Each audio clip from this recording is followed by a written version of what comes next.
Hello, Star Family and Soul Family. Thank you for joining us for this live event. Today's main topic will be channeling, how to be a clear channel, how does channeling work, and what role does it play in our lives. And also, since you are part of the spiritual community, I suppose, then many of you have probably heard about channeled messages or people bringing through channeled information and also channeling different types of energies. So this may be also interesting in that regard as well. But first, we will go into a few more practical ways of how it works and how everyone is channeling to a certain extent. But yeah, many of you have also sent in very good points and questions that will be addressed.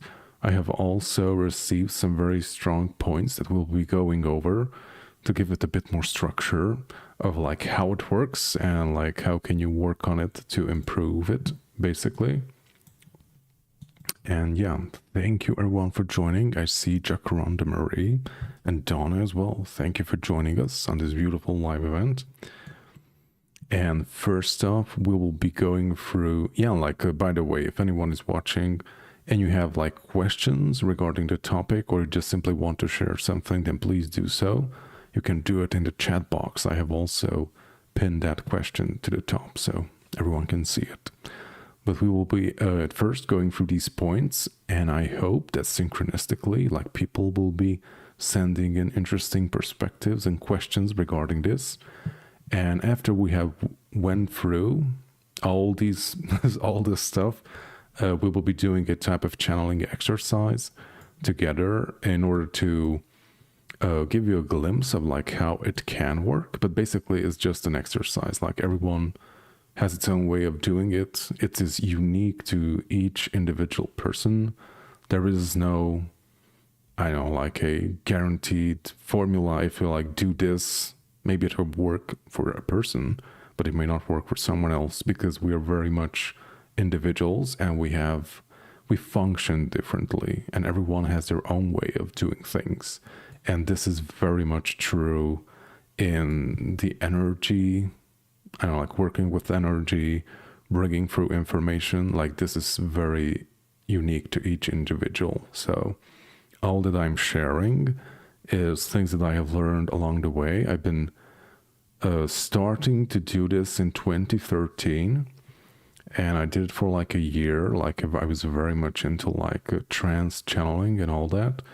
And after doing it for a year, I recognized that I'm not really ready for this. So I'm let's go back to the basics and work on myself to be more clear and okay and more aligned. Because as I will mention later on as well, when you open up, you will be attracting things that are in alignment with you. So if you have many unresolved issues and traumas and nasty stuff residing within you, you will be attracting energies that are in harmony with that. So, and you don't want that. Okay. So hello everyone. I see G Campus. Thank you for the awesome questions. And also Donna. And hello Jenny. Hello. And we have Jacaranda Marie. Hello everyone. Much love to brother and all. Hello. And we have Blu-ray Indigo Queen. Awesome name. Hello. Thank you for joining. Okay, so let's go into the very brief introduction of what is channeling. This is a very broad question, and I will just go over it in in a nutshell, because I think everyone could add something to this topic. But in general, our vessels and ours as how we function on a basic level is basically conducting different types of energies through our bodies. So we do channeling on a constant basis. That is how we live, basically. Oh, it's G Campus. It's 11:11 a.m. Awesome. Here it's 8 a.m. Okay. So yeah, we conduct energies on a constant basis through our bodies, and that's how we work naturally. It goes even down to inhaling and exhaling. You're constantly bringing in and releasing, or bringing through and letting go energies. And that's how we also energetically function, with the cosmos, with Mother Earth. We're constantly receiving energies from her, giving us life, giving us vitality, and then we give it back, bringing in the fresh energies processing what we need and like letting it go, and just like continuously like in and out and constantly like flowing. Everything is constantly flowing and moving in the cosmos. And so it's very true for us as well. And we can use this very basic property of how we function to basically do a lot of things. And one of them is maybe trance channeling, or doing hands-on healing, doing Reiki sessions for people, writing books, being very creative, I don't know, like being an awesome dancer, or I don't know, like especially it resonates very much with the creative fields, at least in my humble opinion and observation too. Like if you do some research on people who are either are like very productive and like are very creative in life, and then maybe like later you find out that they're also very much into spirituality, or they have this fascination with I don't know, like mysticism or something. And it's also very true the opposite. Like maybe you have someone who is like a very advanced, like, I don't know, like spiritual teacher or a great healer or trance channel, and then you, I don't know, like find out that they're also like a photographer or love to do paintings or whatever. Like, so this creativity like goes hand in hand with this. So if you're like trying to aspire to be, I don't know, like a great artist, or just in general be very creative, then like doing or like exercising, channeling, and tapping into your intuition will like greatly like supercharge your creative abilities, because they all like go hand in hand with each other. So that's a very interesting part of it. I guess you could still do it if you're, I don't know, like very math based as well. If you're an engineer or accountant, I cannot speak for that because I have no experiences with that. Like throughout my life, I was very, I have like a very abstract way of thinking and seeing stuff. So I guess I like came in like out of the box to like do this.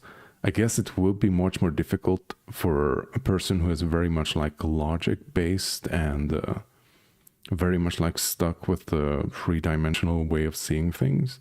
Like for those people, it would be very difficult to like tap into higher energies, because higher energies and the higher realms are very abstract compared to the 3D reality that we are experiencing here. Okay. So that in general like covers like what is channeling. And yeah, like, no, that was the other question. Let me see my own points. Okay. And basically like how can we enhance that? How can we work with that? How does it actually work in practice? So the first off, we're constantly doing this. Like also your intuition is a form of channeling basically. Or I don't know, like you're receiving messages or impulses from your guides, from your highest self, source, Mother Nature, however you want to phrase it, or whatever type of source you're resonating with very deeply. That's a form of channeling, because like you're receiving very subtle energies and very subtle information from a non-physical source, basically. You're tapping into something very subtle and very difficult to detect for the majority of the population, and you're able to resonate with that and like bring in energies from that specific source. But yeah, like let's see, to know yourself, yes, and that's the basics of how it functions. But the real meat of the whole thing of like how this works and how you can improve it is in the subtle works, like working on yourself and like fine-tuning yourself in order to be able to bring in proper and clear information.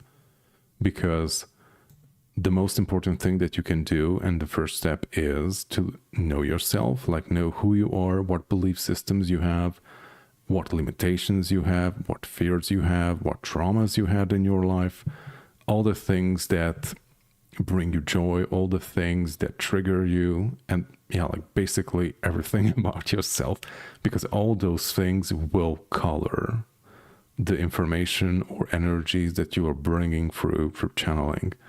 Like there's nothing you can do about that. The only thing that you can do is like work on it, so less and less of your own subjective view is inside that subtle information that you bring through. Because when you like channel information or bring through energies, like your energy is, yeah, like it goes hand in hand with your own energy, and you're there too. And that is why it's so important to work on yourself, to like be as objective as possible, so you can color, so you do not color the information or distort the information that you're receiving. And that's also very true if you're like doing healing as well, because I mean, I think it's more evident when you're like bringing through like more tangible information, like someone asks you something about, I don't know, like their past lives or what problems are they facing, and you bring through very tangible information regarding that topic. And there, I think it's much more easier to tell the difference between like, okay, like maybe like 60% of what I just said or have written down was like really on point, but I feel like 40% of that was like me. It's a bit of my perspective in that whole thing that I just said in the past 1 minute or so. And the more you do it, the more you will start to recognize that, okay, like I brought through X amount of legit, fresh information, but I also added like maybe 40% or 30% of my own bias or my own ideas into that to a certain extent, because that happens because you bring that information through it. It comes through you into this world. So there's nothing you can do about that. The only thing that you can do is to know yourself the best as you can, to know, again, just as what I just said, of like all your fears, like what makes you happy, your belief systems, what are they, like what is limiting you, what are you afraid of, and so forth. And like feel that, and like try to like with each time that you do it, like filter out more and more of the gunk that you're introducing into the clear channeling state that you are doing. And that's also very true with healing as well. Like if you are maybe assisting someone with their I don't know, like they're going through something, they're going through a difficult time, maybe they have some kind of energetic attachments or traumas in their bodies, and they come to you so you can assist them through that difficult phase. And basically your job is to bring through pure energies in order to like alleviate that symptom, or to clear something out, or to put something in its place. But if you're not in alignment, if you're not okay, then you're the vessel through which that comes through. So the pure energy that you're bringing through, when it gets to that person, it will no longer be as pure, because all your own problems like go into the mix when you're assisting someone in that way. So that's also why it's so important to work on yourself.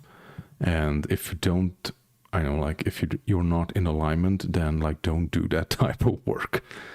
I mean, not just in general, that maybe you're going through a specific phase in your life and you just, like you're just so preoccupied with your own stuff, or just like very much drained because of what you're experiencing in your own life.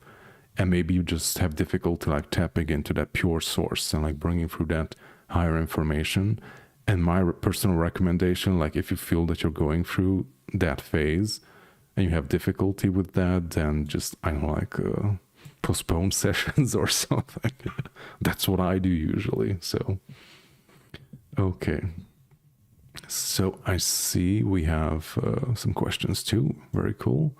Yes, and before we go into that, on this note as well, like working on yourself, like shadow work is super important, of like clearing out all the gunk, all the density, all the nasty belief systems that are holding you back. And that's the energetic, that's the mental, the spiritual work. But also you have your body too. So that's also ultra important as well. Like your body has to be clear, and your body has to be aligned, and it needs to be healthy in order to do this properly. Because like our bodies are an instrument, basically. Like this is the instrument through which we experience this reality. And it's the human body is great for channeling different types of energies. And if you have problems, blockages, also physical problems with your body, then it will not be able to do it properly because there's something wrong with the system. So that can also cause distortions as well, or limitations on what you're able to do.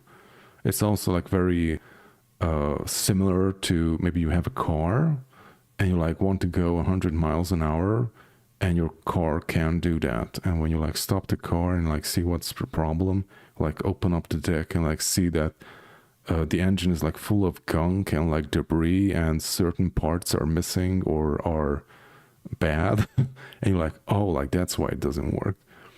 And that is why it's so important to heal ourselves, to clear ourselves, because like all the density, not just in our minds through belief systems and traumas, but they're also in our body too. Like you could be exposed to certain energies that are like lowering your vibration. You could be also ingesting certain stuff that are very dense.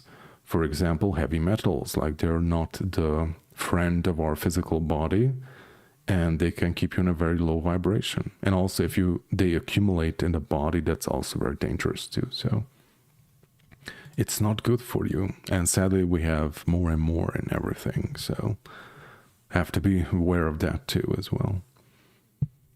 Like detoxing is really good. And there are like different types of plants, for example, like garlic, spirulina. I'm not sure if that's how you pronounce it in English. It's a blue greenish algae from Japan, I think. And it's great for like clearing out gunk and heavy metals from the system. But if you want to clear heavy metals, like garlic it's amazing. It will only stink, but it's really good for clearing out your body.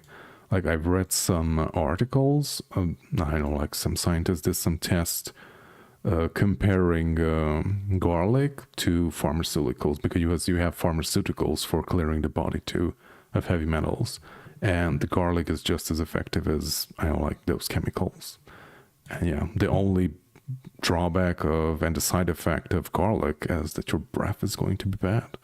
But that's much better than having 200 other side effects for some chemicals. So, okay, let's go through the comment sections because I've been rambling for quite some time. So, Jenny, listening to others speak light language, sometimes my mind instantly is saying the same thing at the exact same time. How am I able to do this? Is this channeling? Yeah, I think so. Because like you're harmonizing so deeply with what you're hearing that you're like, it's almost like you're bringing through the information at the same time as that other person is. And I also experienced this, and I also, not just with light language, but also with maybe someone is speaking of something that like resonates with me very much, or maybe someone is channeling something or bringing through information in a trance state. And it's like so strange. It's just what you said, Jenny, is like, I'm listening, but I also know like 1 or 2 seconds before they say like what they're going to say. And it's like so crazy. But yeah, like that's also a form and a part of channeling, of first like harmonizing with something. And you're like, when you're like matching that frequency, then you're like able to tap into it and like bring through information from that specific source. And that specific source can be anything. Like you can channel anything. And that's the very interesting and crazy part about it. Because in general, I think when we think about trance channels, I think the majority of people think of like, spirits or guides or maybe ETs or maybe angels, but you can tap into crystals, rocks, plants, animals, like whatever that exists and lives and is part of the organic cosmos. Like you can tap into that and like bring through information from them. Of course, like each consciousness has a different way of expressing itself and a different way of functioning. So that can be also a bit off-putting for some people, that they expect to have a fluent conversation with, with a being from another world that doesn't think and function as we do. or I don't know, like have a conversation with a plant or something. I don't know. But yeah, like everything that is alive is holding information, and you can like tap into that specific source. And some of them are complex, some of them resonate with us very easily. Like those are usually the things that you can tap into very easily because they're close to you vibrationally. And there are things that feel very distant or maybe even disconnected or like completely alien to what you're used to, and that may be more difficult because you're like not finding that middle ground where you can both connect in a stable way, basically. Okay, so G Campus. Some time ago I started to suspect that I am in the higher functioning level of autism. A couple of days ago, got sick, and the doctor asked me if, when reading, I see images. I kept silent. My parents, yeah. Yeah, like it's also very interesting with, I mean, I'm not a doctor, so, but yeah, like subtle levels of so called autism and also like dyslexia is, and how do you call it? Not PTSD, the version when people have difficulty like focusing on one specific thing, and their like attention is like constantly like shifting through things. I can't remember what the name for that is, but yeah, like many of these are kind of a side effects of obviously like you functioning in a different level, or just functioning in a different way than the so-called normal way of functioning would be. But that's just also like a so-called side effect of functioning in a more abstract way rather than this like very linear and logic-based way of thinking, in my humble opinion. And also like many creative people have a certain level of these anyways, but that's just also because like your mind is like geared towards functioning in a very different way other than this like very linear and logical way of being. And yeah, like, by the way, like, that's also very funny. Yeah, like a couple days ago, I got sick. Yeah, the doctor. And then asked if when I'm reading, I see images, I kept silent. Yeah, like, that's also very interesting. Like, I just found out a few years ago that I'm dyslexic. So I didn't know. I didn't know. Because, like, yeah, like, I also see the same way when I'm reading. Like I don't read the letters, I'm actually looking at the word as an image, and like those different letters, aka symbols, like next to each other represent a specific symbol, which means that specific word. So sometimes, I mean, it works most of the time, but if I'm tired, I have difficulty reading. So yeah, like I also see symbols too.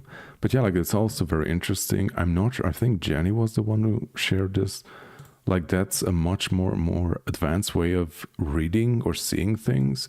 If you like look at the different other cultures, for example, the Chinese and Japanese or Korean calligraphy functions very much the same way.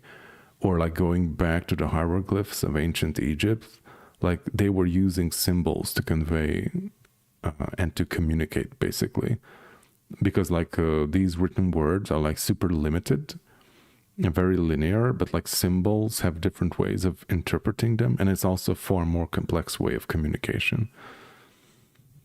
Okay, and that's also why originally like these symbolic writing, for example, the hieroglyphs were named as the writing of the gods, because like it is something much more higher, and the common people back in the day, I wouldn't say like they couldn't read, most of them, but this was something reserved to the priesthood and also the nobles and royalty, basically. Like they were able to learn the language of the gods.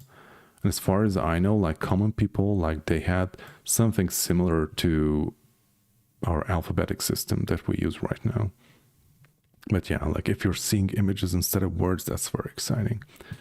Okay, so Jacaranda Marie, yes. You agree with Jenny? Yes.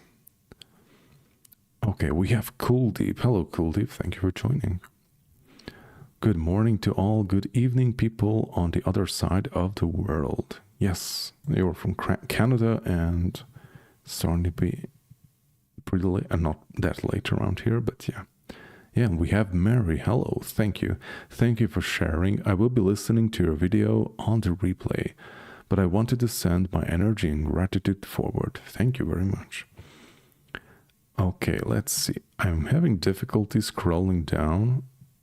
Okay, managed to do it. And also Jenny has a question. Good thing I scrolled down. Also, if someone is speaking a specific light language, for example, Orion or Sirius, does that mean I've been there? How can I do this only when someone else, but not speaking it by myself? Like, I'm not sure. I don't necessarily think that you have to have like an incarnation there or something, but maybe it holds some kind of deep resonance with you. It's some kind of deep meaning. Maybe you could explore that connection more. Yeah, like regarding that, I also heard that from other people too, that they find it far more easier to like tap into light language and like speak it when someone else does it, rather than just bringing it through on their own. And I don't like, maybe you have some kind of blockages, I know, like towards that. I'm not sure.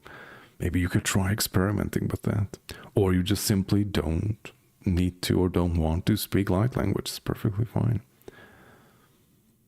If I speak light language at the same time, do you think I know them from a place as to which they are speaking? I'm not sure, but it's an interesting thought. Okay, like Highness, let's hit the like button, everyone. Well, thank you. Okay, yes, Highness and Jacaranda Marine just said ADHD. Yeah, I have a very mild level of that too, and my wife as well. And I did some research and I found out that many creative people have ADHD. So yeah, but just that it's because you think in a different way. Like your mind is functioning in a much more abstract way. And I think also the very thought of like that it's being like coined as not being normal is also like a huge blockage, and is something that is causing problems with it. Because like if you accept that, hey, like my mind functions differently, then maybe majority of the people does, so that's perfectly okay. And also, I think you can learn to live with it. Like I can also be very scatterbrained from time to time, but I kind of learned to work with that. So, okay, yeah, like great question. And thank you for the ADHD. I always thought of PTSD, but that's something else. Okay, so let's see where we were with the points. So yeah, we were talking about clearing, doing shadow work, clearing all your fears, traumas, and then also at the same time clearing a vessel, the body. That's like super important, because that is your instrument, and if your instrument is broken, you cannot play on it properly. And the other one is very important, objectivity. Like that's what I've written down, and this is where filtering yourself out of the information that is coming through comes in very. This is why it's so important, because yeah, like we mix a lot of our own belief systems, fears, likes, dislikes into what we're bringing through, and the more objective we can be, the more varied type of information and energies we can bring through, because like we are no longer rejecting or like attaching some kind of meaning towards what we're receiving. We're just simply objectively observing it and like letting it flow through, because we have no attachments to it. We don't want it to be a specific thing. And when you just let go of that and just let things be what they are in reality, then you're like opening yourself even more up, because you're able to receive far more varied and nuanced information, because you're no longer blocking and coloring it. Okay, let's see what else I've written down. Yes, and also the other point that ties in with the question of G Campus is like when you open up, you will attract what you are in alignment with. So if you haven't done your homework and you carry a lot of trauma inside of you, a lot of fear regarding different things, a lot of limiting belief systems, and we like go into the channeling state and you like open up, you will be automatically attracting energies that are in alignment with your trauma, with your fears, and they will like reflect that back to you. Because at that time, that is what you were in alignment with. And this is why, again, it's so important to work on yourself so you can like overcome those limiting things inside of yourself. It doesn't mean that you're like 100%, you will be healed and all that stuff, because like we're on planet Earth and a lot of nasty stuff can happen here. But the more you work on yourself, to better yourself as a human being, to heal yourself, not just mentally, but physically as well, the more aligned you will be and the less dense things you will have in your system. Because if you have dense things in your body, in your mind, in your energetic system, then you will not be able to shift your own energy voluntarily or very easily, or at all in some cases. And basically you will, when you're trying to tap into a higher source of information, you basically have to match it vibrationally. And if your body is held down by dense energies, you simply won't be able to match it, because it is impossible in that state to raise your vibration consciously to that specific level. So if you're only able to raise it a bit, then probably you will be attracting maybe disincarnate beings or different types of spirits or things that are stuck in the ether. But the more you work on yourself, the easier the whole process will be. And you will be able to like bypass all the unwanted energies that you don't want to connect with.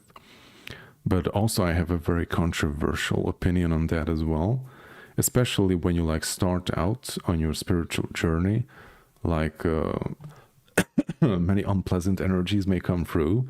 And when you also do this type of channeling work, maybe you connect with unpleasant beings or things that you wouldn't want to normally. But that can be also maybe used to your advantage, in the sense that, okay, like I now have learned that this is how this feels, and this is something that I don't want to connect with. And maybe the next time when you have another experience, then you recognize that regressive energy and say like, okay, like I know what that is and I'm not going with that. And no, thank you. Okay. Oh, I see we have some questions. Yes. Hi, thank you for the information. All of a sudden I got your video on YouTube like many other spiritual sentient beings. Awesome. Thank you for joining. How to decipher light language in our earthly language, gratitude. In my humble opinion, like not all light language can be translated into the limited linear way of how we are communicating right now. And most of them are just codes, basically, like different types of frequencies that are there to activate you. They're there to assist you in your evolution, basically. Or in some cases, it's very interesting, like help you remember something that you already hold within yourself. And in some cases, I believe people can bring through, as you have said, like actual like language that could be like translated or like transformed in a much more understandable way to us, to our logical mind. And yeah, like there are certain light languages, and I also experienced that too, that are like very similar to maybe ancient Egyptian or Native American or even Japanese. And yeah, like I don't know any of them, but I have brought through like a light language that sounds very much like that. And I'm not sure if some of the words actually mean something in that language, but that's what it needed to come through. And it's also very interesting that these languages, for example, Native American or I don't know, like ancient Egyptian, it's very interesting that they sound like light language, or light language sounds like that language, because like they're very ancient. And I mean, we have theories about their source, but who knows where they come from or why do they sound the way they do. For example, I had like a very strange experience. I listened to a prayer in Hawaiian language, in the ancient Hawaiian language. And if I wouldn't have read the title of that video, I would have thought that it's light language. Like, seriously, it sounded like light language. Okay. So, Jacaranda Marie, can you discuss how channeling or speaking light language comes to individuals spontaneously versus trying to channel? Is it our higher self or something that decides we are ready? Yeah, like that's very interesting. I think the short version is like going back to the basics, that you attract what you're in resonance with. So maybe at that specific point, like you are very much in tune with a specific source. And also in order to like match that specific frequency, you have to, in a sense, let go or like raise your own frequency, and you're just like involuntarily like tapping into something just by going about your day and changing your own vibration, maybe changing your own thoughts. Maybe you were thinking about a specific subject and you attracted like information regarding that, because by thinking about it, you're requesting information regarding that. And that's also a very freaky way of how this whole thing works. That's why mindfulness is so important, because like many beings and many energies, if you think about them, like they will come in and like respond to that. It's almost like you're calling them on the phone or something. And like many beings respond to that, at least in my experience. Like if I think of someone or someone that I had an interaction with, like they would just like come in, even though if I'm, I don't know, like out in the street or doing something else, they would just like come into my in my living space and like, oh, like what do you want, or what do you want to ask from me, or something similar. But yeah, like going back to spontaneity, yeah. And also at least in my experience, like those spontaneous, I don't know, like speaking light language or just bringing something through, it usually happens when you're like letting go of the very logic-based mind. For example, if you're very much like in the flow, or I don't know, like you're doing something very playful, or just you're very relaxed and you're just letting go of all, I don't know, like I wouldn't say necessarily control, but your objective mind, you're just like freeing up, then again, you're tuning yourself into something higher and just letting it come through because you are open to it at that point. I hope that helped. Okay, whoa, we have a lot of stuff to go through. Thank you for the awesome questions. And we're going through G Campus, like he or she has shared a few questions and good points on the community section, which are also super important before we go into the practice. Is like the first, like how to prepare to channel. Like, yeah, like we talked about resonance, of like what energies you hold inside yourself, like that's what you're going to attract. So how do you prepare for that? First, yeah, like you have the long form of like working on yourself, healing yourself, but yeah, like that takes a lot of time. But what you can do to like optimize it for that specific occasion is there are different types of practices that you can do. You can purify yourself, you can align yourself, and also do energy protection, psychic protection, however you want to call it. Like use the violet flame, we will be using the eternal fire, to purify yourself, like clear out all the density, all limiting belief systems. And basically, if you're at the very beginning, then just like focus on clearing yourself as much as you can. You don't have to trans channel or anything, just focus on clearing yourself and being healed. And when you're going into that meditative state with the intent to clear yourself, to do psychic protection, like if you want to, you can be also open for healing in the sense that maybe you're ready to bring forth something that is like holding you back on a lower level.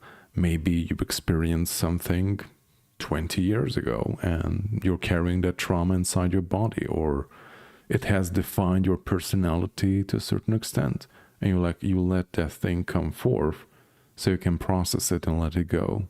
And by doing these things day by day, week by week, year by year, you're becoming lighter and lighter.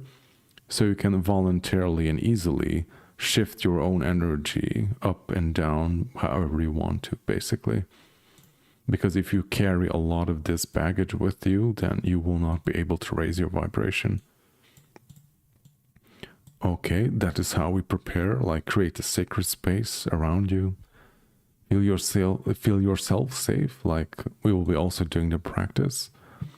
And in that sacred space, when you have cleared yourself, your house, your room, and also did protection work, then in that state, I know, like you can request information. And this is like the second point of G Campus. How do we channel? Like, there are different forms of it. Like there is, I don't know, like energy healing, like when you're bringing through source creative energy and like healing someone through that. That's one way of doing it. Or there is like trance channeling when, I don't know, like maybe you yourself are requesting information. Or what really helps is like having someone with you who is requesting the information and you just serve as a conduit for the information. Like that's the best way to practice. So that's awesome every time, because that specific person that is not you will be requesting and perceiving things in an unexpected way for you. So they will bring a completely fresh perspective or questions that you would not have thought of yourself. And this can also help you in not coloring and doubting yourself regarding the information that you bring through, because that person can assist you in tapping into things that you would not have been able to otherwise. But how can you do it? Like, yeah, like you can do it verbally, like you go into a deeper state of trance. Like that's how I like to do it. In a deeper state of trance, and maybe have someone ask you questions. That's a great way of doing it. I also heard of like having like two chairs, I like in front of each other, and like you sitting in one chair, which is like the questionnaire chair. You ask a question, you sit in the other chair, and you respond to the question as if though you were a different person or something. Or you can write down things if you don't have anyone to assist you with that process. You can just like simply write them down. Maybe have someone who asks you a question and just write it down, or you yourself asking a question and without thinking of the answer, just, without thinking of the answer, just write down the first thing that comes through. And that's usually your intuition or higher self, however you want to call it. Because like when you start to make it more logical, when you start to give it labels or transform it in a more logical state, then that's your ego mind just like playing with it and just like messing up the information.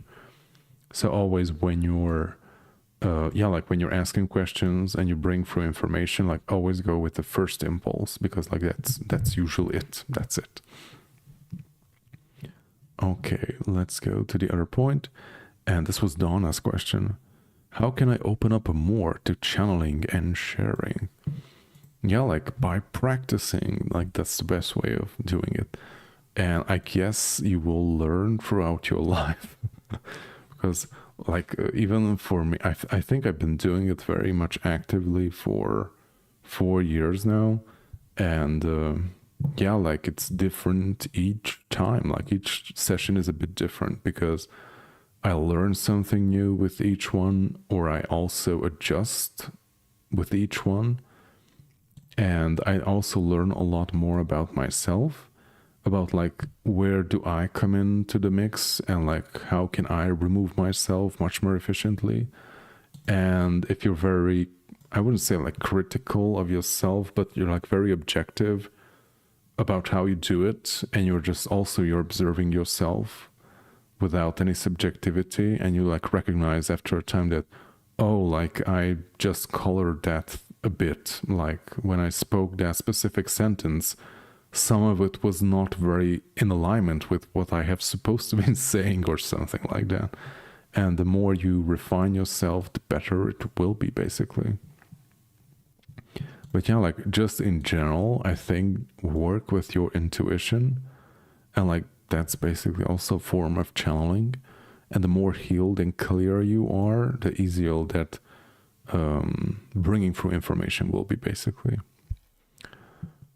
Okay, like third one, how to improve channeling. Yeah, like we talked about that quite a bit, about clearing ourselves and healing ourselves to be a much more clearer and aligned vessel and conduit for higher information and energies. And whoa, I see things are appearing in the chat. And the fourth question from G Campus, how to avoid evil entities.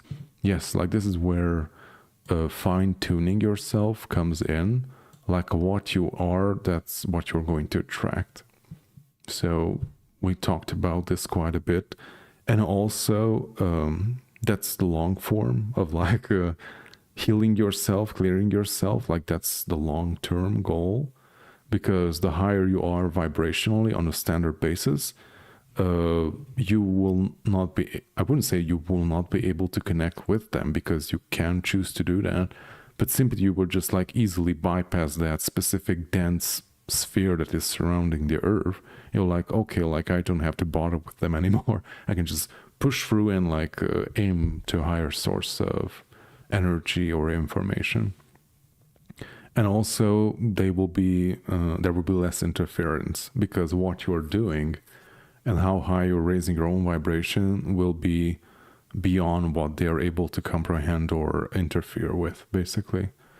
But what I always recommend is, like, before you do something like that, like clear yourself and also do your protection work, so you can like filter out everything that you don't want to have. It doesn't necessarily mean that, I don't like, something very scary, detrimental may come through, but there can be interference. Like, even if you're very clear and healed, like we have a lot of stuff here on planet Earth that is just not very high vibrational, and they can, I don't like, cause interference or meddle with the information, or just simply like make it difficult to connect to something higher vibrational, and that's something you don't want. Okay. And the fifth one, how to create a strong bond with benevolent beings. Yeah, like regarding this is very interesting, is throughout my journeys, I have discovered and also heard from other people who have also had very long journeys, that usually the beings that you connect with are usually you on a much higher level. So it is not a, I don't like, a foreign entity from Alpha Centauri or something. It's just like you on a different plane of existence, in a incarnation where you are much more higher vibrational or much more evolved than in this one. And usually I would say like those are the best connections to, I don't like, to anchor or to work with, because like you have a very deep soul connection with those beings or group of beings, because basically they are you on a different level, simply. But yeah, like there are people who are able to like tap into different types of sources, not just their preferred ones, like maybe their guides or something, but maybe voluntarily they can just like simply tap into something very foreign that they never had anything to do with. They can you can totally do that too, although that's something I don't prefer to do, because weird stuff can happen. Okay, and let's see, the sixth one, this can help to like this is a question. Okay, can this help to transmute energies? How can we do it? I'm not sure. I mean, if you're trans channeling, I don't think so. Like maybe you can bring through information that helps you regarding that. But yeah, like with the transmutation, whenever you're like healing yourself or someone else, you're bringing through higher energies, which you can use to transmute dense energies. So in that sense, you can see it as a type of transmutation of energies. Also, when you're like working with the violet flame, or in our case now the eternal fire, basically in that case as well, you're bringing through very high vibrational frequencies, and by that high vibrational frequency, you're transforming the dense energies within your body within your mind, within your surroundings, or maybe even in someone else as well. Because also in Hermetism, like the Hermetic teachings, it is that the higher rules the lower. So if you want to overcome the limitations and densities of the lower planes, aka physical reality, or even below that, then you have to bring in those higher energies in order to do that, because the higher rules the lower. And everything that is below, I think I said that to Jacaranda Marie, that everything that is below must obey that which comes from above. So, okay, and that's about the questions. I see we have quite a few things in the community section to, not the community section, but the chat box. Okay, I'm not sure where I left off, so if I miss something, then you can totally like copy paste it back into the chat box for me to see. Okay, so I see like Jacaranda Marie. So G Campus, interesting. All of the women in my family have spoken in tongues, except for my sister and I. But after my awakening, light language came through. Yeah, like I heard a lot about speaking in tongues. Yeah, like I guess some people can see it light language as such, but to certain people, I think it's not. I'm not sure. I can't say because I'm not familiar that much with that term. Okay, so we have Steffer. I have had my schizophrenia, and I found out that was in many ways connected to my spirituality. It became my gift when I stopped believing I was sick. Yeah, like that's a very interesting subject. I'm not a psychiatrist, so this is simply my opinion. But yeah, like I also researched schizophrenia for quite some time, and like seen interviews with people who were diagnosed with that condition. And yeah, like definitely, like I think some of them, not all, but some of them were like definitely experiencing something from other realities, or they were expanding their senses and perceiving things that logically should not have been there, or logically they would not be able to tap into it. And yeah, like people who have a very, I don't know, like 3D way of seeing things, to them this can be very scary, because maybe receiving information or maybe perceiving something for a few split seconds doesn't make sense to them, or it can even scare them because it's something outside of their belief system. Or I also remember from an interview that I know that the specific girl, like she was definitely experiencing, I wouldn't say attachment, but some kind of similar influence by like parasitic beings, that she was like harassed by specific beings. And yeah, like medical science doesn't know how to deal with that. And the much more difficult stuff with that is when like that's the case, like I'm not going to diagnose anyone's, but yeah, like when that's the case, when you're like experiencing some kind of parasite, or like something is like harassing you energetically, like an energy vampire or something, and you even like get some kind of medication that like numbs your mind, then it can become even more worse, because like you're opening yourself up even more to it. Because by dulling your mind, you're releasing control.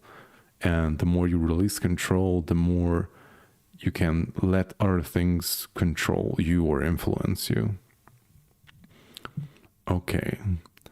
So Jenny, within hypnosis, PLR, I'm not sure which one that is, my higher self says, oh, something jumped, don't worry about it.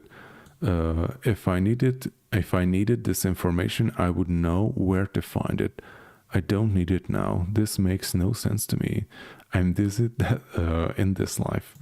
Okay, yeah, like also regarding, I think most of us were experiencing this, like I want to know this and I want to know now. And yeah, like there are a lot of things that we're not ready for, or just simply we would not be able to understand, and like maybe our guides or higher self, they will simply not give you that information, because like it can be also something that maybe like derails you from your path, or maybe you form a specific opinion or attachment to something which would not be beneficial on your path, or for simply something that is just a pure distraction. They're like, okay, like you won't receive this information right now. And maybe later on, if it's important, it can definitely come back. Okay, I see Donna. Do you think that it is better? Oh, I can't see it from that heart emoji. Oh my God, I really hate that heart emoji thing there in the bottom right corner. It covers up the corner of the chat. So do you think that it is better to count in a specific being, source, or frequency? Yeah, like you should aim as high as possible, in my humble opinion. Yeah, better to call on a higher specific source. Okay, sorry, I couldn't read it out. So yeah, like definitely you should work with something that you trust in, and you have also experience. You have a connection with it. Like that's definitely the best way to go about it. And with time, it will definitely change, because like as you are shifting, you will be also, what you're tapping into will also shift as well. And also I recognize that I usually I communicate and like bring through my guides from Sirius that very much connected with the star of Sirius, and through the years that also has changed, and now it's kind of like this raw energy, this sun source type of energy, which comes through mixed in with their own and also mixed together with mine. It's very interesting. It's constantly changing. But yeah, I think like working with your guides is the best bet, or you have like a specific someone that you know, basically, because every one of us have our spirit team or light team, however you want to call it.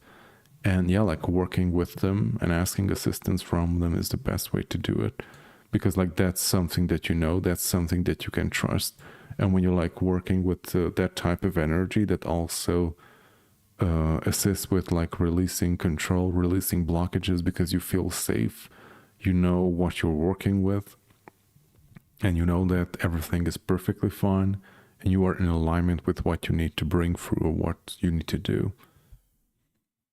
Okay, but yeah, like that's also where discernment comes in, like backtracking a bit. Like when you're like testing out stuff and like experimenting, like always use your discernment. Like it doesn't necessarily mean that you will be automatically like attracting negative beings, but yeah, like you have the option and the freedom to like choose, okay, like maybe I tapped into something and I don't want that, or that doesn't resonate. It doesn't feel good or something like that. And you don't have to communicate with that, or you don't have to interact. You can say no. And with time, yeah, like you experiment and you experience different things. And the more things you experience, like the better, because like when you encounter something, you will kind of recognize that type of energy. And when you like recognize it, then you're like, oh, I know that type of energy or that type of being, and I don't want to have to do anything with you, so bye. No, thank you. And don't experiment with Ouija boards. So that's my best advice. Okay. So yeah, we've chatted for 1 hour. Oh my goodness. Awesome. I will be adding a timestamp for the meditation, because we really have to meditate now. Okay. So everyone who is still here, we are going to start our meditation practice, our channeling practice, which will be, in a nutshell, clearing ourselves, creating a sacred space around us. This can also be a form of visualization of like you being in a specific place that you feel safe, that you enjoy. I don't know, like maybe a meadow or a forest, or up in the mountains, or a seashore, or whatever you enjoy. Being there, like that's your sacred space. That's a point of perfect clarity. And in that space, we're going to connect with different types of consciousnesses. We will be calling forth representatives of different types of consciousness. Like first, it will be a representative of the mineral kingdom, which can be whatever for you. Like it can be a piece of crystal, a huge rock or a monolith, an obsidian monolith or whatever. The second one will be the representative of the plant kingdom, which can be a flower, tree, or whatever you prefer. The third, the representative of the animal kingdom. And the fourth will be representative of sentient consciousness. Like this can be human, ascended master, ETs, or whatever you prefer, maybe angels, or whatever makes sense to you. And also, like in this sense, like whatever comes first to your mind, like go with that. Like, okay, like I call upon the representative of the animal kingdom. Like, what's the first one that comes in? Okay, like you are the avatar that I'm going to work with. And basically through those representatives, we will be learning more about them and like harmonizing ourselves with them so we can match their frequency level and learn how to tap into that type of energy source, basically. And that's about it. So let's start the meditation. First, I'm going to have a sip of water. So take a comfortable seated position, or you can also lay down on your back if you want to.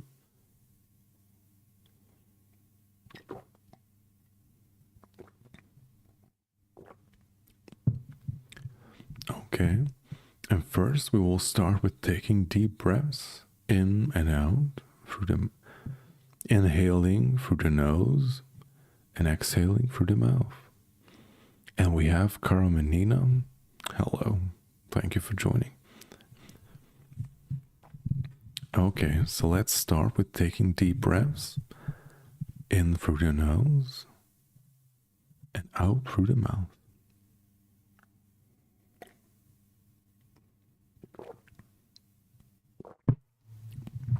Sorry about that. Take a deep breath in and let it out. And in the beginning, we will be breathing in through the nose and letting it all out through the mouth.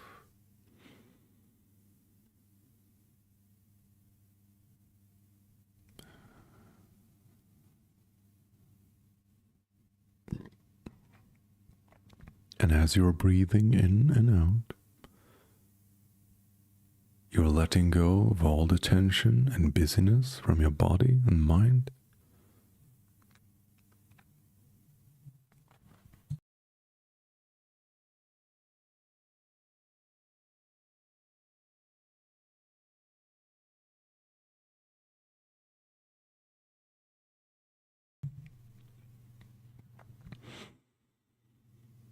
Take a deep breath in through the nose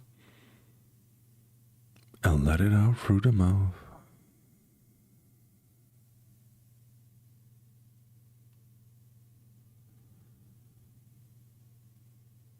And as you're breathing in and out, you can feel how your body is becoming more relaxed.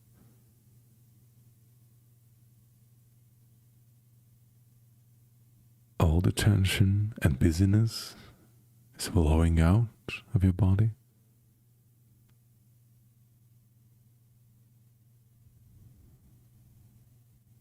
You are breathing in peace and clarity.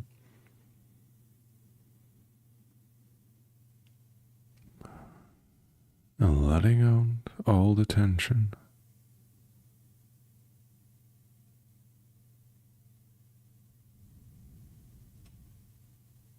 And as you're breathing in and out,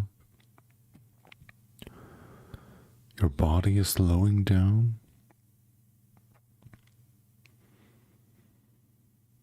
Your breathing is slowing down gently. You are taking deep, circular breaths.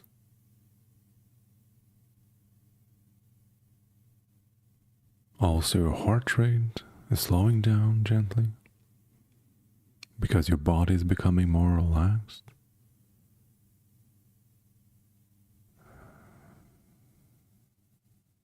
Your mind is also becoming more relaxed.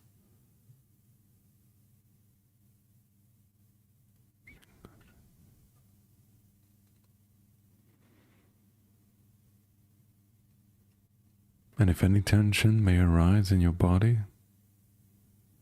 you can simply use your breath to release it, to let it go.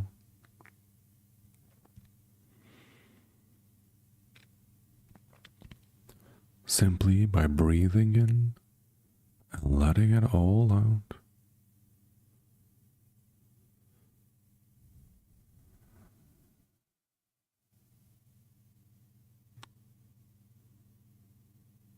And by the simple act of breathing in and out,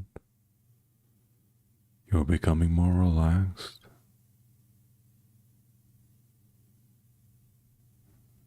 You can feel your toes, your feet, how you're becoming more relaxed. Your legs are becoming more relaxed.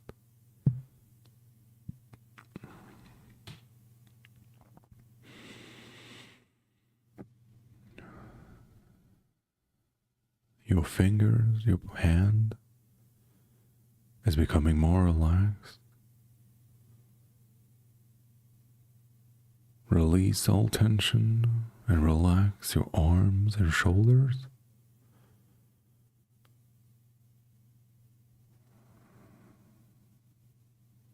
Relax your belly, your chest and back. Let all the tension flow out.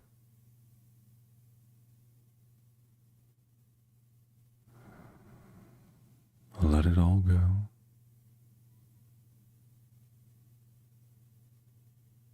And as you're breathing in and out, your forehead, your eyebrows and eyes are becoming more relaxed. Your jaw, your cheeks are becoming more relaxed. You can also let your mouth fall open a bit if you want to. Your temple is becoming more relaxed.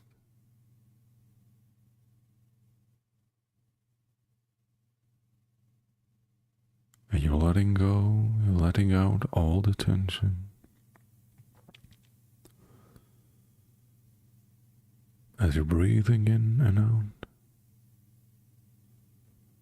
all the tension is flowing out.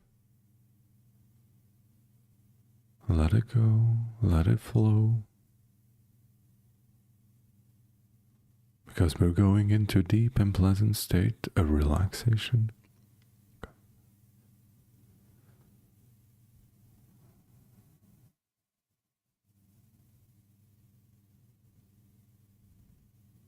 And now we ask the ego mind to step aside for the duration of this activity.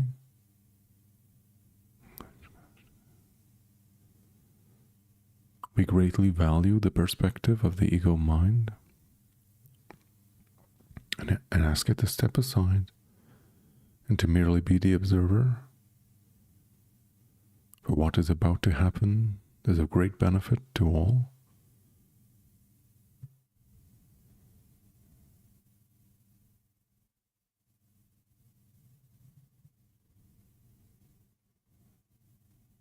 And now, take all the busy thoughts, all the things that you want to do later or need to do later, take them all and put them in a box and put them aside, out of reach and out of sight. They will be there later, but we don't need them right now. We don't need them right now.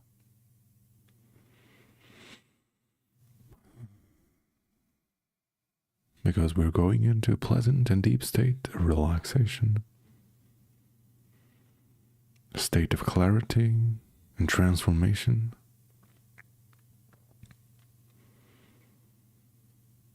A state where we're very much present, mindful, anchored and grounded,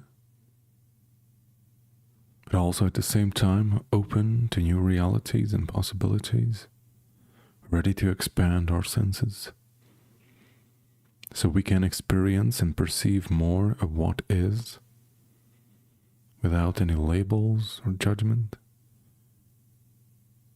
Just simply opening our eyes to all the possibilities and all the things that are already around us. Take another deep breath in and let it out. Being at perfect peace. And now with all your attention, go to the center of your heart. Be there. See it, observe it.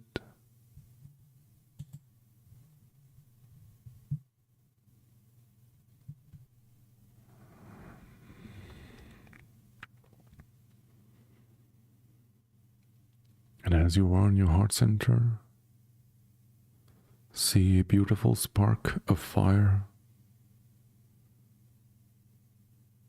akin to a divine candle flame burning in the night, made out of white light.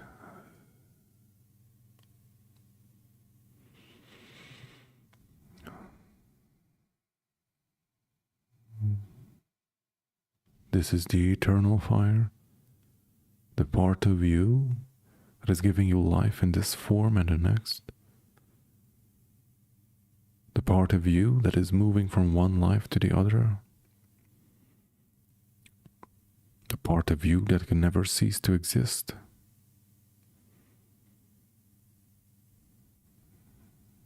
It is a part of your highest self, this part of the central sun that presides always within your being. This is the force that we will be working with at this time. Visualize and feel the eternal fire burning in your heart.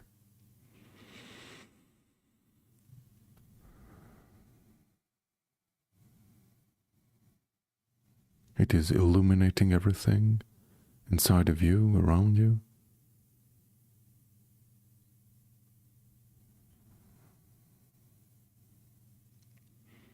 And now with your attention and breath, fuel it, make it grow, make it expand.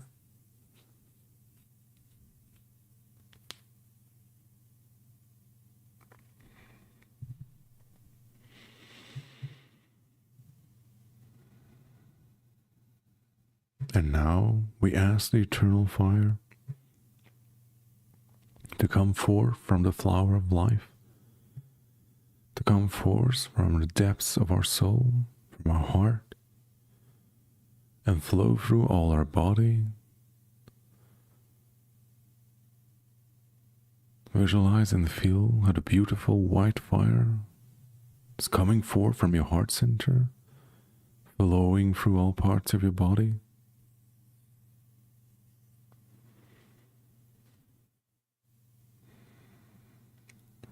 Flowing through all your bones and joints.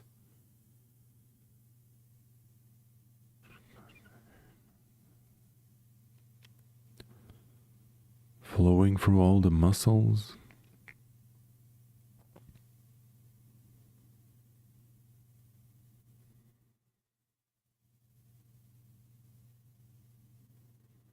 Flowing through all your nervous system and circulatory system.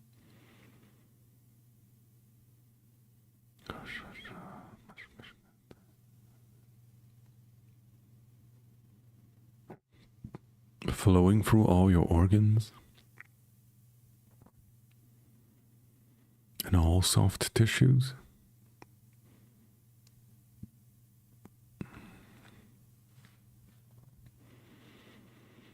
Flowing up through your spine, inside of your head, in your eyes, your brain,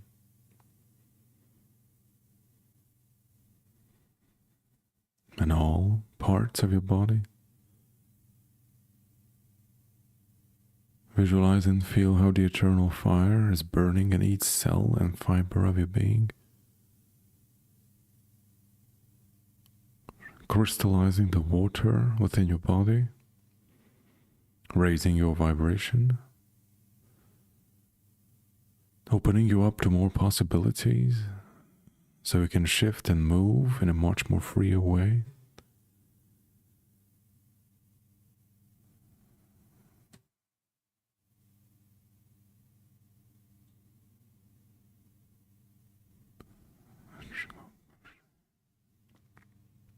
And now we ask the eternal fire to transmute all density,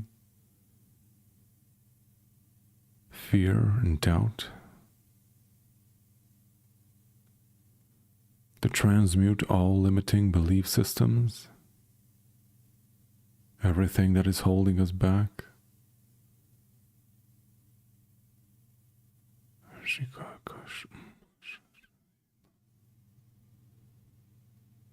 And transmute it into the light of life, recalibrating our being, realigning everything.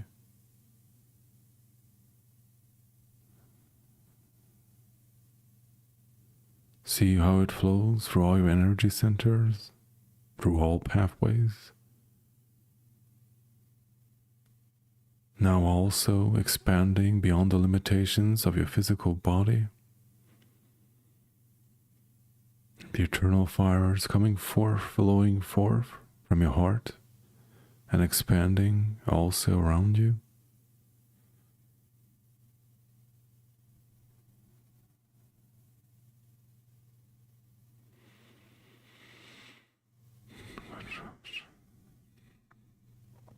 We ask the eternal fire to transmute all density,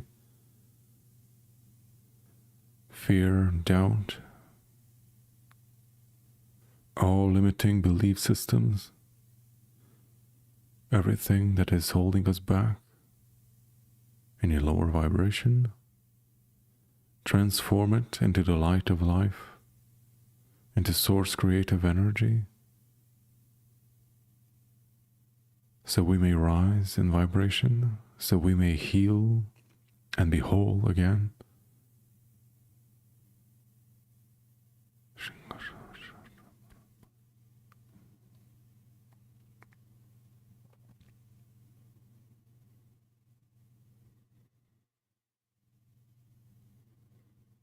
And now just simply be the eternal fire. Feel and experience how it is moving and flowing through all parts of your being, transmuting density, all stuck energy.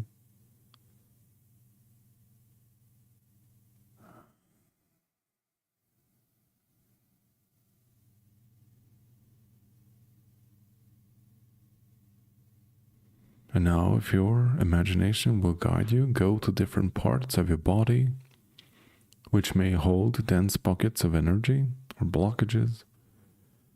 Or maybe you're struggling with some kind of physical symptoms or discomfort. Let your imagination guide you to different parts of your body.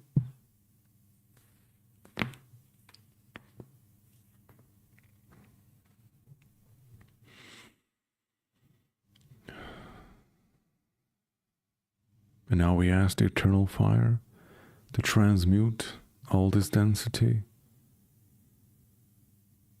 all discomfort, all sickness, all blockages.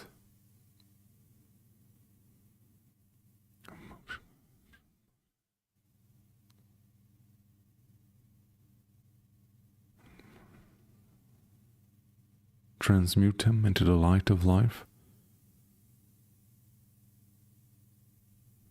And bring everything into alignment.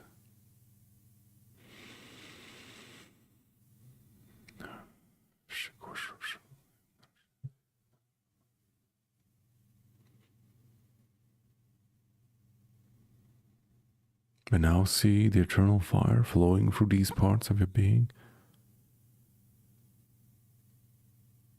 slowly and gently dissolving these dense pockets of energy. They may appear as dark mist or smoke, or parts that are dark or calcified in your body.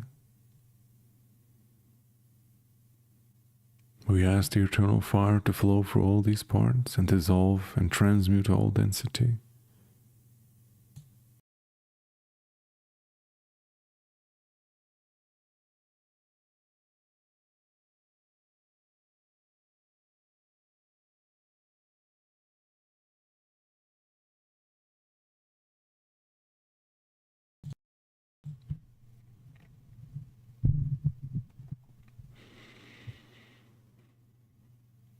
You can see how the eternal fire is dissolving these parts, slowly breaking up all the density, making it lighter.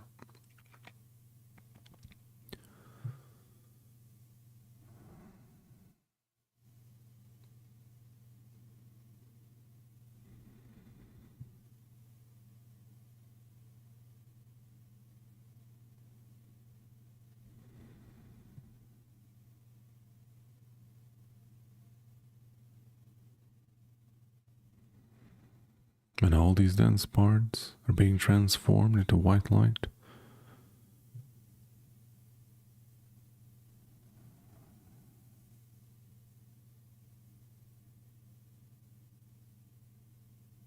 And are gently becoming one with the eternal fire.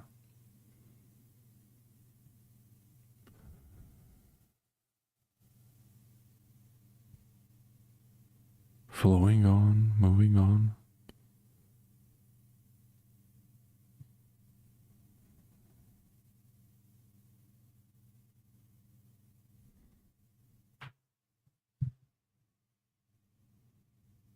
And all the parts that have been purified are now filled up with white light. We ask the eternal fire to heal and realign all aspects of our being.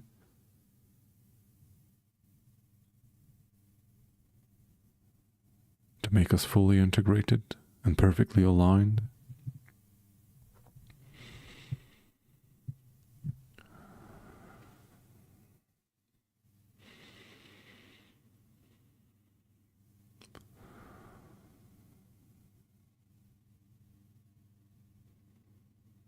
And see and visualize yourself becoming brighter. And now your entire being is becoming one with the eternal fire. Your higher vibrational self.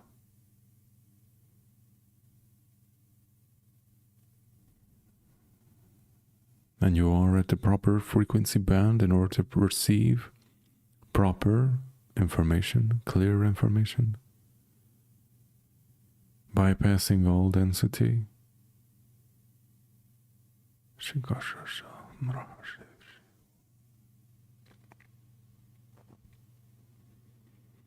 And now from the center of your heart, shoot up a beam of light through your head, out through the crown, up to the central sun, from where it comes back down again, goes through your body, exits through the root chakra, and goes down to the core of Mother Earth, from where it comes back up again, through all your energy centers, exits through the crown, goes up to the central sun, comes back down again to the core of Mother Earth.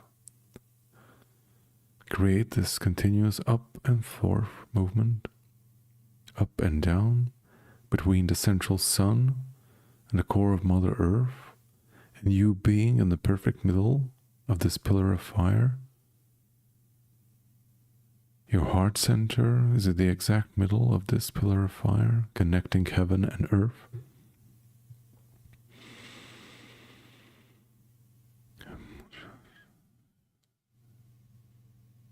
And for the ease of visualization, you can just see it, see yourself as being this pillar of fire, connecting heaven and earth.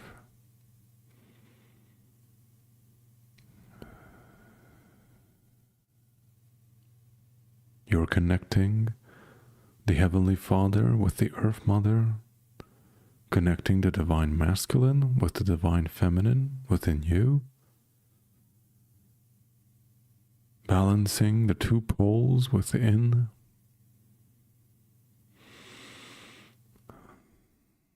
bringing yourself in perfect alignment.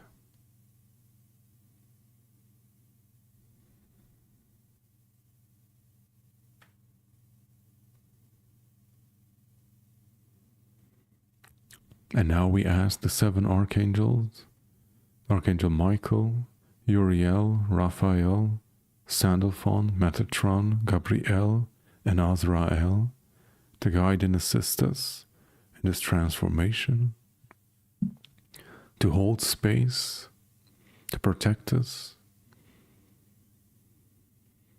to give us clarity and assist us in holding the proper frequencies. You may visualize them as 7 pillars of light around your own pillar of fire. They may also represent the 7 spectrums of the rainbow.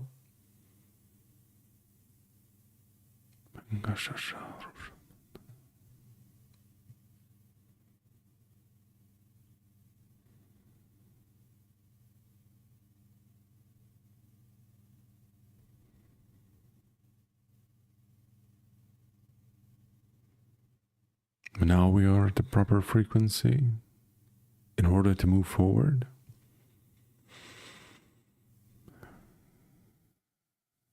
Take a deep breath in through the nose and let it out through the mouth.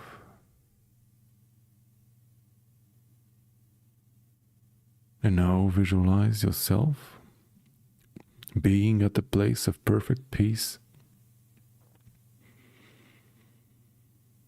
whatever that may be for you. Maybe it's a forest, a meadow, a park, up in the mountains, or underneath the sea, out in space, wherever it may be.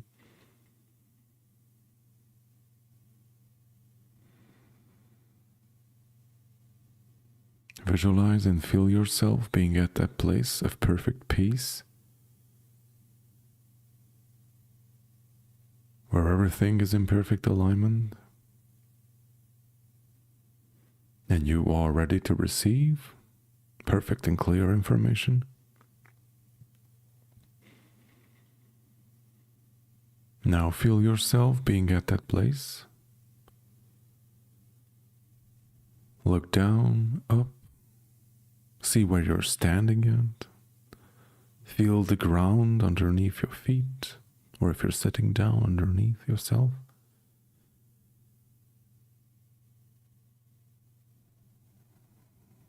If you want to, you can also touch specific plants, objects, rocks, whatever you want. Feel how they feel. Feel their senses. Is there any movement in the air?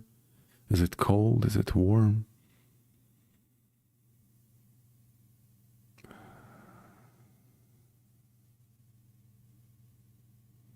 Is there any movement? Are there any animals? Are there any plants?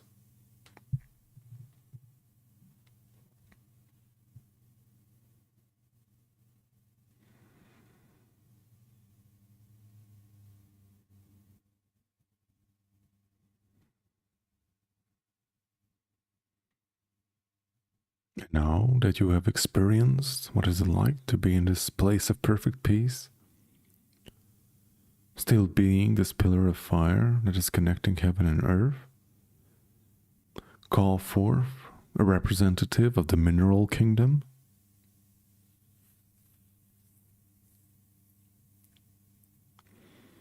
It may be a piece of crystal, maybe a rock, maybe a cliff, maybe an obsidian monolith, or whatever you want. Your favorite crystal, or just something that came in.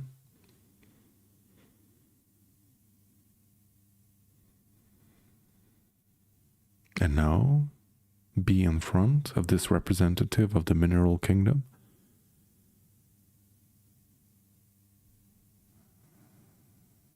with all your attention and beingness and presence, look at it, perceive it for what it is.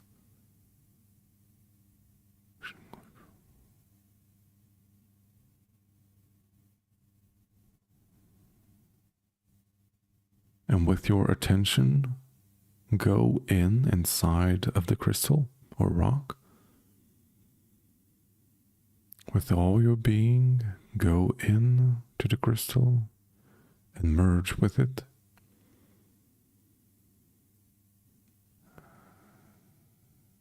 See and feel all the particles moving inside of it, all the energies flowing through it.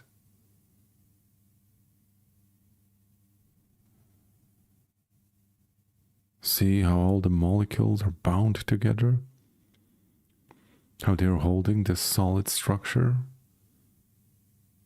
and how energy is flowing through these molecules, through all pathways. See and feel how information is being stored within each and every little facet of it.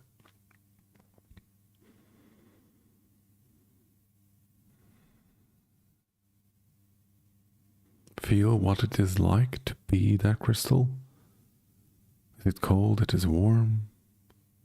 Feel how solid it is.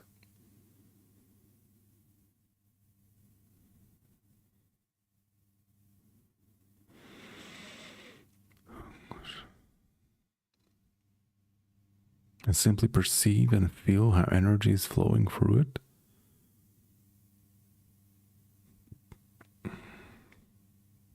It may also have impurities within the structure. You can also do some digging and find those.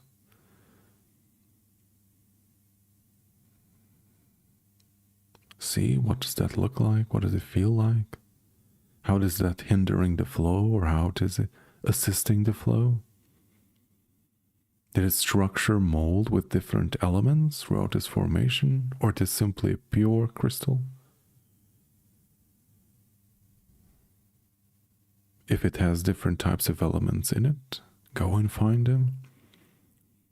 See how it has been merged on a molecular level with the main parts of the crystal, and how is energy flowing through those parts.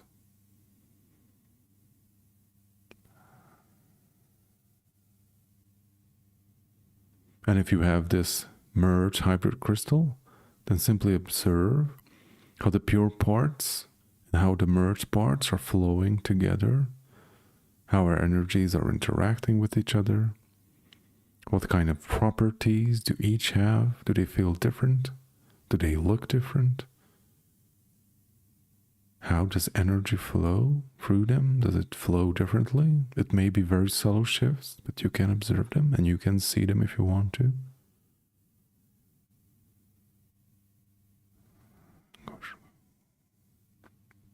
Because even a grain of sand stuck within the structure can alter the flow and storage of energy.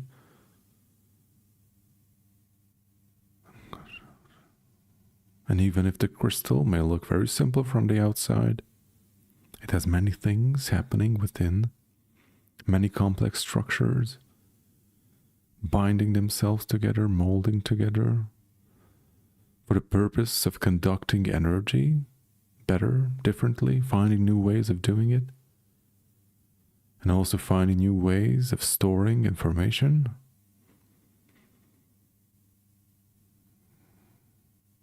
If you will, you can explore what has this crystal experienced so far. Where did it form? How long was it? What journey did it have? Did it have a previous owner?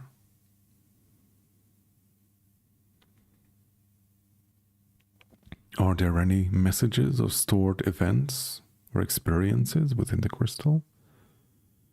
Did it experience anything before meeting you?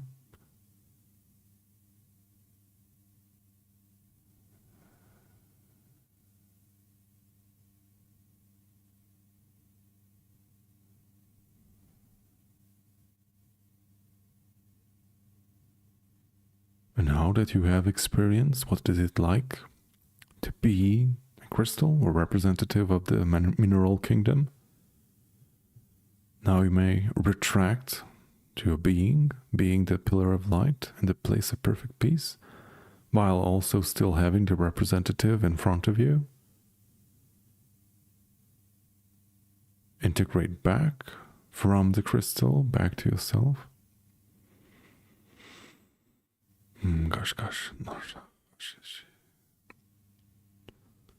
And now we thank the representative of the mineral kingdom for this interaction and for giving us all the necessary codes and information in order for us to access information and to have a more clear understanding how we can more properly interact with the mineral kingdom.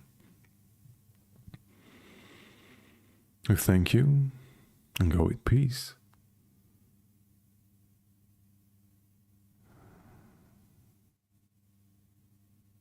And now it has left the scene. And now invite a representative of the plant kingdom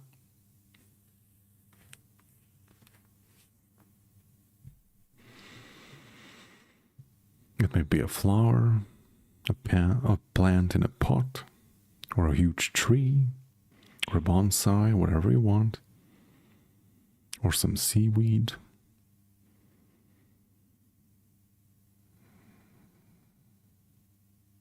We invite the representative of the plant kingdom. And now observe it, see it. For the ease of this meditation, we will be using the symbol of a tree.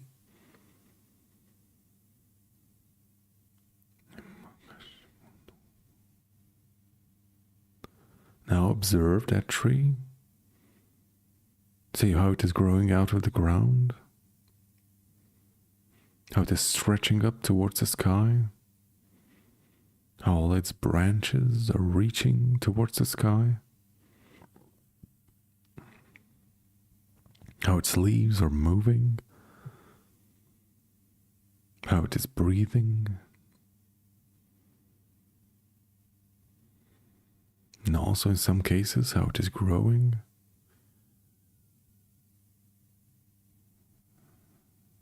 And now that you have a clear picture of the representative, now with all your attention go inside this tree and be inside of the tree.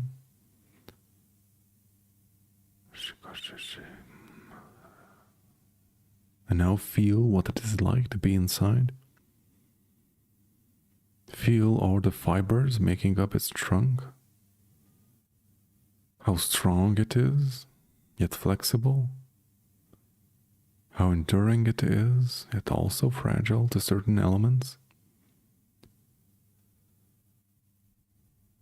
Feel how its trunk is moving in the wind, how all the branches are moving in the wind, how it is gently shifting back and forth. Still retaining a very solid structure, but still flexible. Feel how it is reaching down deep within the soil. How its roots are spreading out in many, many, many different directions. Reaching deep into the cold soil. Puncturing through rocks, dirt, different types of plants even, remains, penetrating deep into the dark and cold soil. Feel how moist and cold down in the ground is, and how the tree is absorbing all these energies from the soil and bringing it up through all the fibers and conduits, bringing it up through the trunk, out to the branches and to the leaves, the very gentle and fragile leaves.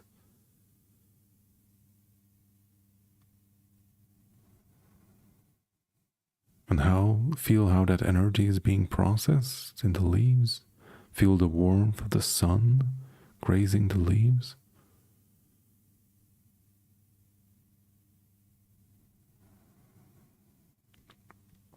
Now feel how all that energy, that processed energy, is going back down through the branches, through the trunk, down through the root, and out again. And feel how you're interconnected with all other plant life around you, how your roots intersect, how all the roots are connected, forming this endless network of plant life, sharing energies, sharing moisture, nourishment. And how impulses are flowing through your tree body, and through the roots you're communicating with other plant matter.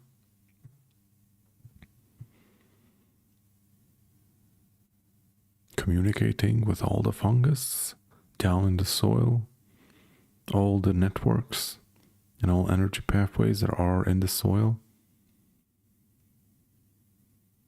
And just feel how you're deeply interconnected with all life, all plant life, in your vicinity, in your forest, in your hilltop, or wherever you may be.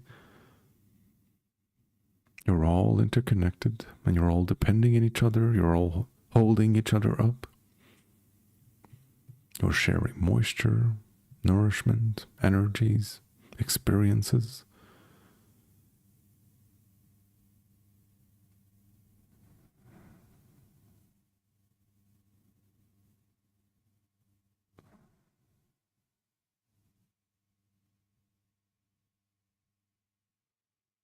And now that you have experienced what is it like to be part of the plant kingdom, you may retract and come back to yourself, your pillar of fire self, in that place of perfect peace, while you're still having the representative in front of you.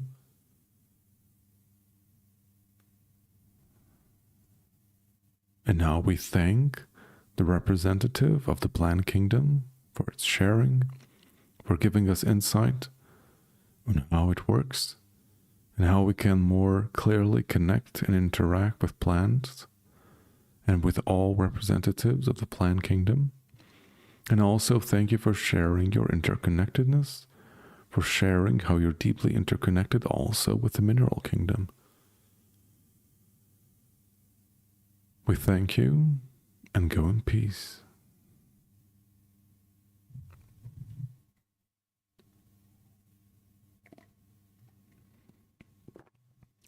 And now the representative has left scene.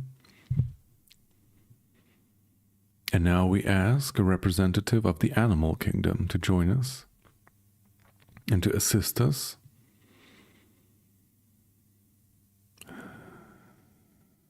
And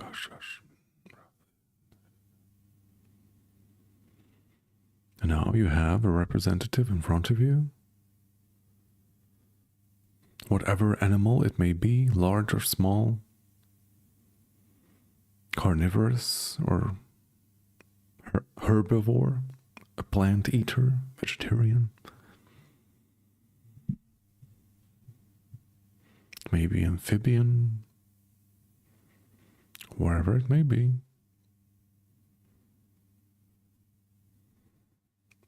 See how it is in front of you, how it is standing in front of you, how many legs it has, or maybe it has wings or fins.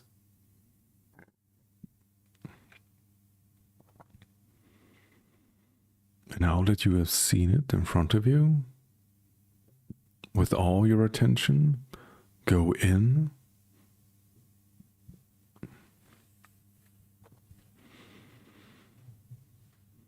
and be inside this animal.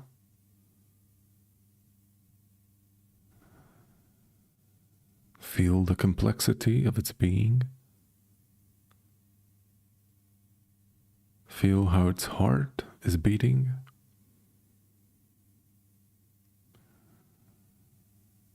Feel how blood is circulating through its system.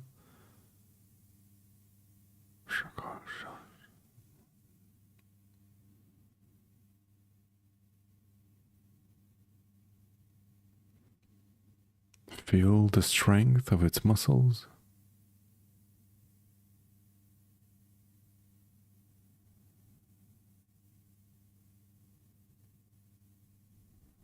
Feel the strength of its bones.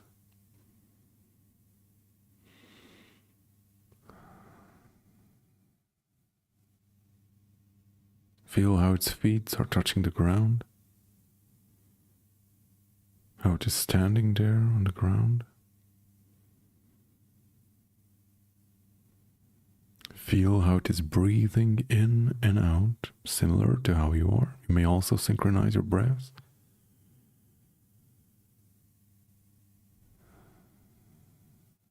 Feel how it is filling up his lungs and pushing out the air.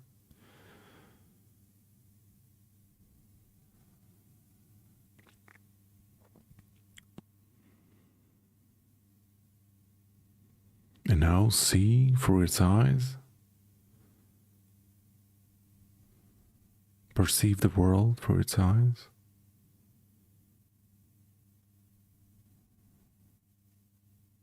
You may also see yourself being in front of this animal, and you are seeing yourself through the eyes of this animal.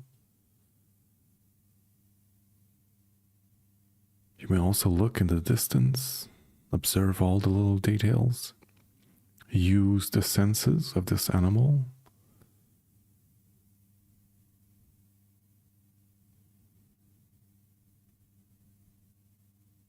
Observe your surroundings.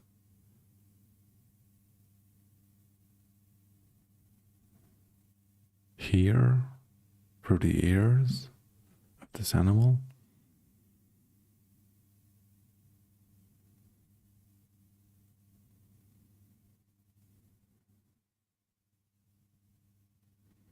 You may also smell. See what you're perceiving through smell.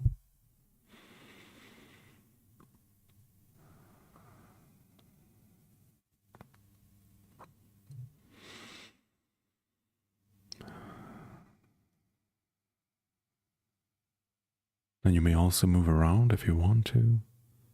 See what it feels like. And just simply perceive the world through the perspective of this animal.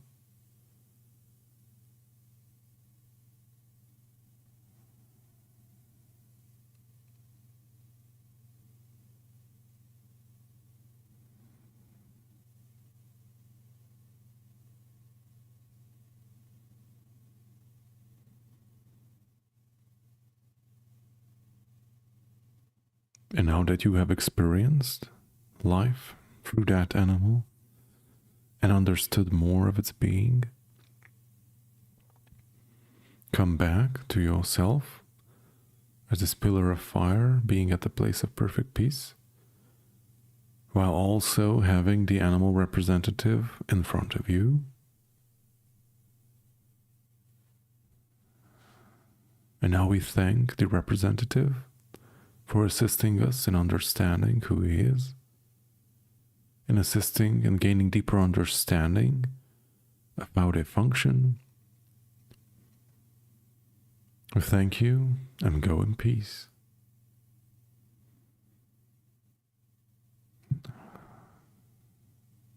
And now the representative has left the scene.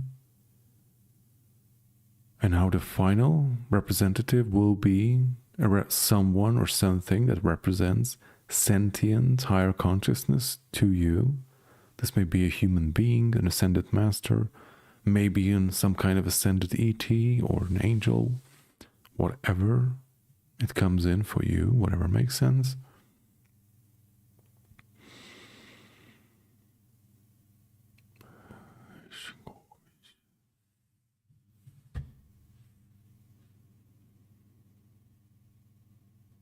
And now that you have found the representative,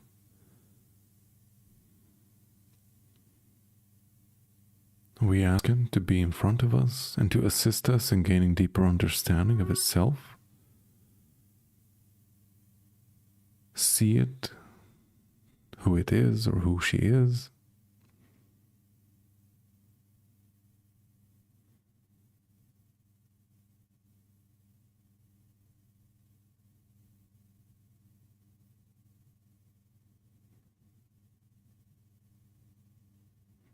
And now that you perceive it, with all your attention, go within.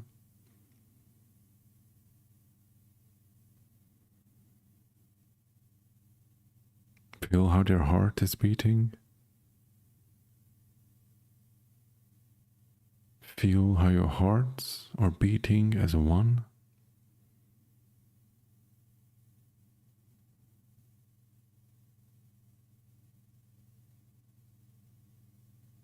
Feel how your heart centers are as one. The spark of fire is becoming one.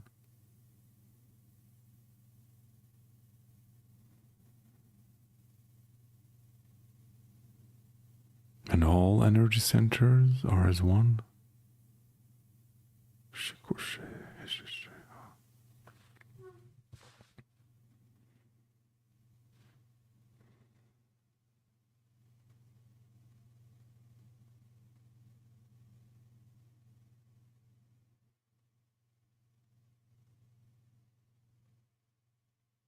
Feel the complexity of this being.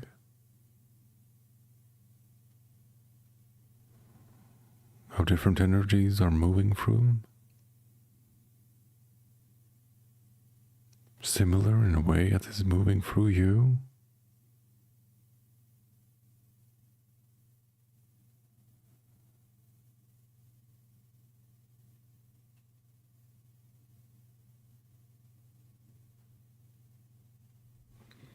Feel its arms, its legs, its body.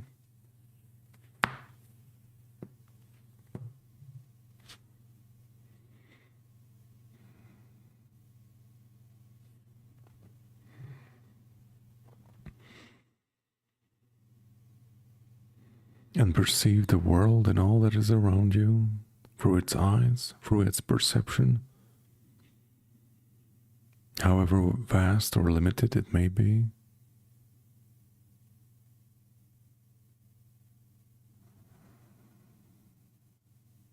Gain an understanding of how this being perceives reality, or maybe different realities simultaneously.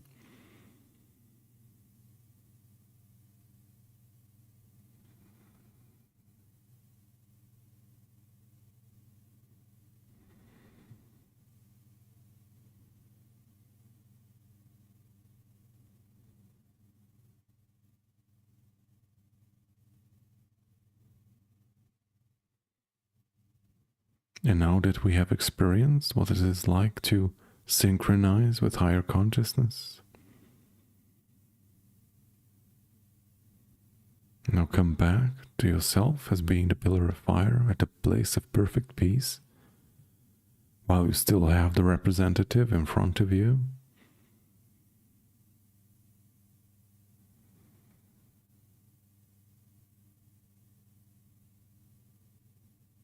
And now we thank the representative for his interaction, for assisting us in perceiving reality through his eyes. We thank you, we bless you, and go in peace.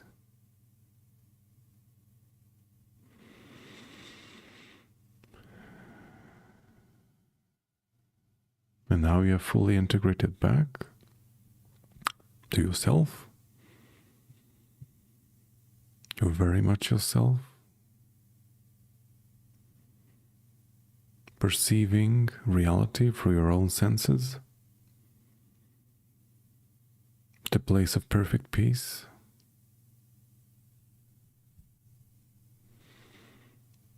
But now we are returning back to full awareness,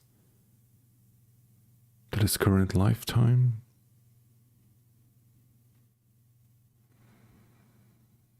We're leaving the place of perfect peace behind, and reintegrating back all aspects of self to a physical body in perfect alignment.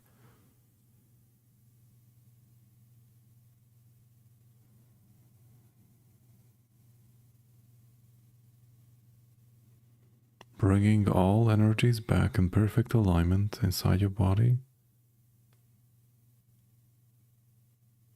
Aligning all parts of your being, creating perfect flow.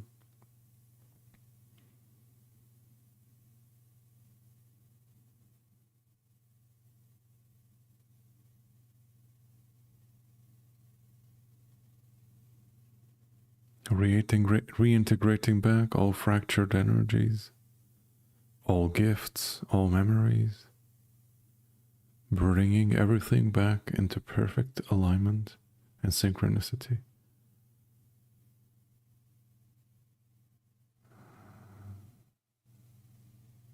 You're reintegrating in your physical body, becoming more present, and you're starting to become very much aware of your physical body.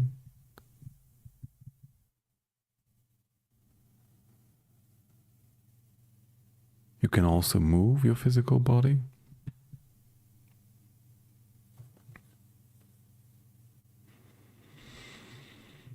And now you're very much aware of your physical body and also your physical surroundings.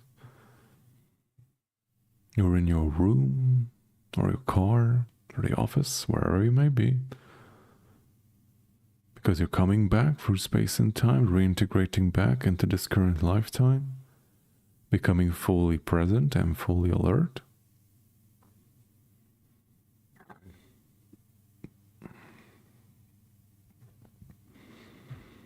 And now you're very much aware of your physical body, very present in your physical body. You're also fully aware of your physical surroundings, where you are. And now you're coming back up through space and time to this current moment, becoming fully present and fully alert in this now moment, in your current lifetime, wherever you may be and whenever you may be, coming back up, fully integrating back, becoming fully present and fully alert. And now you are fully present and fully alert in this now moment. And you just had a pleasant experience doing a group meditation with all of us. And you can continue your day with being relaxed, perfectly aligned. And go about your day, continue your tasks, do whatever you need to do, because you're fully present and fully alert and ready to continue your day.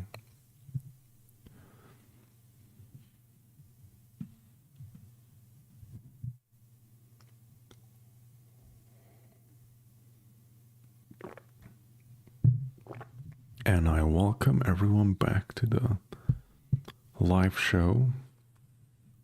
I hope you had a pleasant and wonderful experience, experiencing reality through the lens of someone or something else, and seeing how reality can be experienced in so many ways, and how each is valid and each is very important and can give us a different and very interesting perspective on life and creation in general.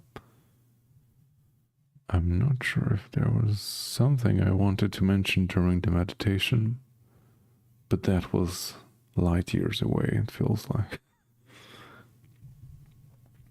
Oh yeah, I know what I wanted to mention. Yeah, like when you're working with sentient consciousness, it is very important to like hold your own energy, and also to hold your own energy whenever you're interacting with other types of consciousnesses.